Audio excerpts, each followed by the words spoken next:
yinete na an yidata bernde yidata ko moy be mo yidata yidu mo yidete ngamman useni yidu mo bernde gote nam to yida mo bernde gote yowa hella ne useni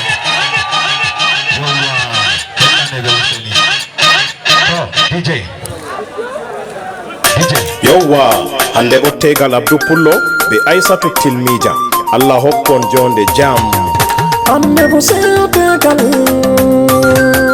nder lesdi gawnde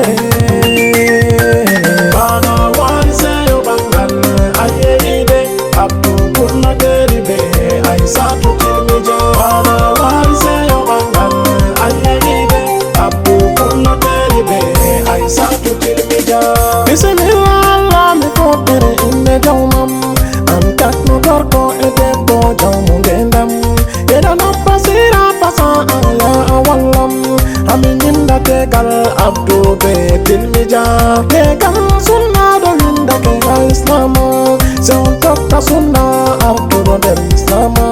ɓingel amina Muhammadu bi Abdallah gorko Kadija Muhammadu baba Fatima wari seyo bangal ayeyide Abdou Pullo deri be Aissatou Tilmija asalam mi silmini ha nder sare bangal mi wari hande mi wasan hala tegal kawteko e momon marra hala gondal jonde yide kam se on ardina muñal ha jonde mo woda bo taduɗɗine kanjal ko ɗume be hakkilo tangade kafal hakkunde moɗo hande Allah waɗi kedal ka jabane konne tidane hala narral wari seyo bangal ayeyide Abdou Pullo deri be Aissatou Tilmija famu goɗɗum o warti a gorko ma kanko kiɗoma nanuno gorko ma o warti o baba ma o warti o dada ma famuno kiɗoma ɗowtano gorko ma Abdou deyima ngam moro yiɗima cakaroɓe bama wala debbo bama o laari haalima o yerdi bonde ma oɗon mana nedima a anduna dinama bana wari seyo bangal ayeyide Abdou Pullo deri be Aissatou Tilmija Abdou Pullo bamu enno debbo ma hollumo yidde ma hokkumo bernde ma hokkumo wakkati ma o fama haalima o nana wolde ma o suklana sare ma yewtumo hala belka mantugiɗo ma manu pawne mako manu ndefu mako mantu dappule mako famu wolde mako wasumo hala dunya tawide hakkunde mo bana wari seyo bangal ayeyide Abdou Pullo deri be Aissatou Tilmija hajja Tilmija debbo be dasanno debbo pottuɗo woda mosirde debbo boɗɗo pertuɗo mboɗirgama ba hinnu hajja Tilmija debbo janguɗo debbo deɓɓuɗo woda haalijo Tilmija laaba bernde ngaronaɗa ba arab hajja Tilmija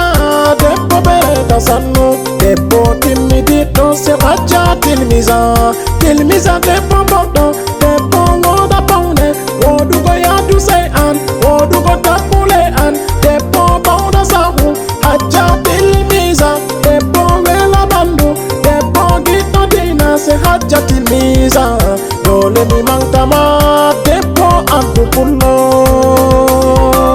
bana wari seyo bangal ayeyide Abdou Pullo deri be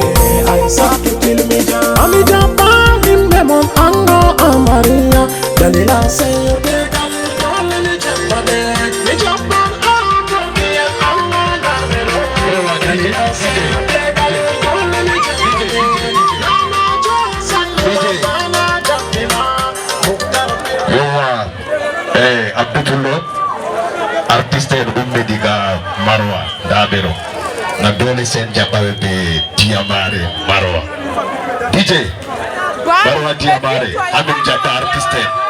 yowa Marwa Diyamare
Sobana.